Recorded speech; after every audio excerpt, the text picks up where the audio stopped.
अगर आपके पास इस तरह का कोई कैलकुलेटर है और रोजाना आप इस कैलकुलेटर को अपने काम की वजह से इस्तेमाल करते हो, लेकिन ज़्यादातर लोग इस कैलकुलेटर के अंदर कुछ की होता है जिस की यूज नहीं करता है, यहाँ पे बोल सकते हो कि उस की जो यूज है उसे नहीं जानते हैं। जैसे कि आप यहाँ पे स्क्रीन की देख सकते हो MU, GT, MRC, M-, M+, इन सभी की यूज अगर आप नहीं जानते हो तो आपको कोई भी कैलकुलेशन को करने में काफ़ी ज़्यादा टाइम लगता है।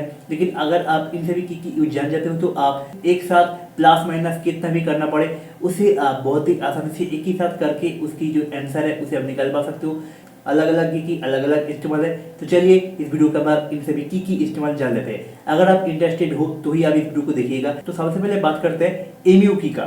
तो एमयू की का फुल फॉर्म है मार्कअप। तो इस की को ज्यादातर जो छोटे मोटे कारोबार करते हैं लोग, वो लोग अपनी किसी भी प्रोडक्ट की एमआरपी को निकालने के लिए इस की को यूज करते हैं। तो चलिए यहाँ पे दो एग्जाम्पल के थ्रू हम लोग यहाँ पे एमयू की का जो इस्तेमाल है उसके बारे में सीखते हैं। तो सबसे पहले यहाँ पे जो एग्जाम्पल है, मान लीजिए आपने कोई एक प्रोडक्ट को परचेस किया है 750 रुपए में और आप उस प्रोडक्ट को 150 रुपए प्रॉफिट करके आप उसे बेचना चाहते हो, यानी कि 750 प्लस 150, और आप चाहते हो उस प्रोडक्ट के ऊपर 15% आप डिस्काउंट देना चाहते हो। तो उस सिचुएशन पे आपको आपको अपनी परचेस प्लस आपकी प्रॉफिट उसके ऊपर आपको 15% ऐड करना पड़ेगा। उसके लिए आपको सिंपल सा जो करना पड़ेगा, 750 प्लस 150 यानी कि 900, 900 के ऊपर आपको 15 प्लस ऐड करना होगा। तो आपको यहाँ पे टाइप करना होगा 750 प्लस 150। उसके बाद आपको यहाँ पे एमयू की को प्रेस करके आप जितना परसेंटेज आप यहाँ पे लगाना चाहते हो उतना परसेंटेज आपको यहाँ पे टाइप करना है।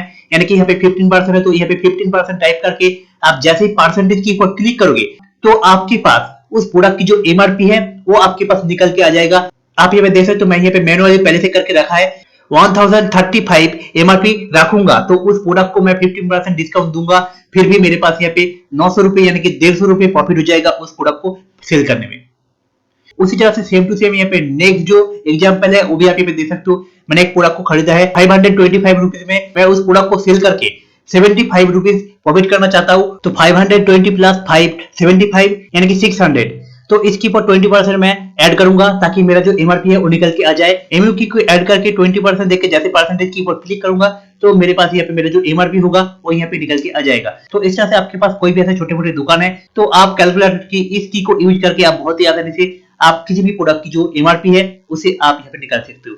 अगर आपको अभी तक यहाँ पे समझ नहीं आया है तो आप इस वीडियो को थोड़ा सा रिवाइज करके आप इसे देख सकते हो, या फिर आपको कौन सा की बाद कौन सा की को टाइप करना है वो आपको यहाँ पे नीचे की तरफ नोट बोल के आपको यहाँ पे दिखा दे रहा है। आप चाहो तो इसे कहीं पे भी नोट करके रख सकते हो। इसके बाद बात करते हैं जीटी यानी कि ग्रैंड टोटल। तो इस की को ज्यादातर यूज किया जाता है एक ही कैलकुलेशन के अंदर एक साथ काफी सारे ऐसे एडिशन या फिर काफी सारे ऐसे मल्टीप्लाई करने के लिए इस जीटी बटन को यूज किया जाता है। जैसा कि यहाँ पे आप एग्जांपल के थ्रू आप यहाँ पे देख सकते हो 9 मल्टीप्लाई 3 प्लस 12 मल्टीप्लाई 19। तो नॉर्मल हम लोग इस तरह का कैलकुलेशन को पहले 9 मल्टीप्लाई 3 इसको निकालते हैं, उसके बाद 12 मल्टीप्लाई 19 इसको निकलते हैं, उसके बाद अलग से दोनों की जो आंसर आता है उसे हम लोग यहाँ पे प्लस करते हैं। लेकिन एक साथ इस कैलकुलेशन को करने के लिए हम लोग यहाँ पे जीटी बटन को यूज करेंगे। तो सबसे पहले यहाँ पे है 9 मल्टीप्लाई 3, तो कीबोर्ड से 9 into 3 पेस्ट करने के बाद यहाँ पे आप देख सकते हो 27 आ चुका है। उसके बाद आपको अपने कीबोर्ड से बिना कुछ टाइप किए 12 मल्टीप्लाई 19 इसे आपको टाइप करना है।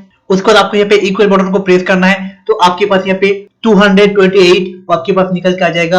अभी आपको यहाँ पे जो करना पड़ेगा, आपको यहाँ पे बस सिंपल सा जीटी बटन को प्रेस कर देना है। तो आपके पास यहाँ पे आप जितना सारा एक साथ मल्टीप्लाई करोगे, जितना सारा प्लस करोगे, मल्टीप्लाई करोगे या फिर माइनस करोगे, उन सभी का आंसर एकदम से निकल के आपके पास यहाँ पे आ जाएगा। आप यहाँ पे लाइव प्रूफ देख सकते हो। इसी तरह से आपको यहाँ पे नीचे की तरफ और एक एग्जाम्पल करके दिया गया है, तो आप इसे ट्राई करना। ट्राई करने के बाद इसका जो आंसर है वो आप नीचे कमेंट से कमेंट करके बताना कि यहाँ पे दिया गया आंसर के साथ आपके आंसर मिला है कि नहीं। तो अभी भी आपको यहाँ पे समझ में नहीं आ रहा है तो उस टाइम पे आपको यहाँ पे नीचे की तरफ नोट बोल के जीटी बटन को यूज करने के लिए कौन से बटन को किसके बाद कौन से बटन को प्रेस करना है वो आपको यहाँ पे नोट बोल के दिखा दे रहा है। आप चाहो तो इसे कहीं पे भी नोट करके रख सकते हो। तो इसके बाद बाकी रहते हैं 3 बटन, एमआरसी, M-, M+। तो इन तीनों बटन ज्यादातर एक ही साथ यूज करते हैं। तो चलिए इसका भी एक एग्जांपल के थ्रू समझने की कोशिश करते हैं। तो यहाँ पे आप देख सकते हो +8 मल्टीप्लाई 5 -3 मल्टीप्लाई 4। तो इस तरह का अगर कैलकुलेशन आपके पास आता है, यानी कि एक ही कैलकुलेशन के अंदर प्लस मल्टीप्लाई माइनस सब कुछ है, तो उसे आप इन तीनों बटन को यूज करके आप बहुत ही आसानी से एक ही साथ आप इसका आंसर को निकल सकते हो। तो मैंने यहाँ पे मैनुअली इसको करके रखा है, लेकिन चलिए कैलकुलेटर के थ्रू इसे एक साथ कैसे कर सकते हैं वो हम लोग सीख लेते हैं। तो सबसे पहले यहाँ पे है 8 मल्टीप्लाई 5 तो यहाँ पे कीबोर्ड से टाइप करते हैं 8 मल्टीप्लाई 5। इसके बाद आपको देखना है कि 8 की पहले कौन सी साइन है, तो यहाँ पे प्लस साइन है, तो यहाँ पे आपको M प्लस का जो की है इसे आपको प्रेस करना है, तो आपकी जो आंसर है 40 वो आपके पास यहाँ पे निकल के आ जाएगा। उसके बाद आपको यहाँ पे देखना है नेक्स्ट जो है वो कितना है, 3 मल्टीप्लाई 4, तो आपको अपने कीबोर्ड से 3 मल्टीप्लाई 4 टाइप करना है। टाइप करने के बाद आपको इस बार देखना है कि 3 की पहले कौन सी सिंबल है, तो यहाँ पे है माइनस, तो आपको इस बार A माइनस प्रेस करना है। तो जैसे आप A माइनस प्रेस करोगे तो आपके पास यहाँ पे 12 निकल के आ जाएगा। तो इस तरह से आपके पास और भी कुछ नंबर है तो उसे आपको इसी तरह से कैलकुलेशन करना है। कैलकुलेशन करने के बाद लास्ट में कीबोर्ड से MRC आपको इसे टाइप कर देना है, तो उसका जो आंसर है वो आपके पास यहाँ पे निकल के आ जाएगा। तो इसी तरह से यहाँ पे और भी एक एग्जांपल दिया गया है, तो आप इसे भी कैलकुलेशन खुद से करना। खुद से करने के बाद इसका जो आंसर आता है वो आप कमेंट बॉक्स में कमेंट करके बताना और देखना कि आपकी जो कैलकुलेशन है वो आया है कि नहीं। और इसका भी कैलकुलेशन अभी तक आपको समझ में नहीं आया है तो इसका भी आपको नीचे की तरफ नोट बोल के आपको यहाँ पे दिया गया है, आप इसे कहीं पे भी नोट करके रख सकते हो और आप अपनी अकॉर्डिंग इसे कहीं पे भी इस्तेमाल कर सकते हो। तो अगर आपको ये वीडियो पसंद आए तो आप इस वीडियो को एक लाइक कीजिए और इस वीडियो को अपने बच्चों, अपनी फैमिली या फिर आपकी जो रिश्तेदार है उन लोगों के साथ इस वीडियो को शेयर कीजिए, ताकि हर कोई कैलकुलेटर के अंदर ये जो की होता है उसका सही इस्तेमाल करना सीख जाए। और इसी तरह का और भी इंटरेस्टिंग टॉपिक के ऊपर आप टाइम के साथ साथ नए वीडियो को देखना चाहते हो तो आप इस चैनल को सब्सक्राइब करके रहना बिल्कुल भी मत भूलिएगा। तो चलिए मिलते हैं आपसे ऐसे ही और एक इंटरेस्टिंग टॉपिक के साथ, तब तक के लिए जय हिंद, वंदे मातरम।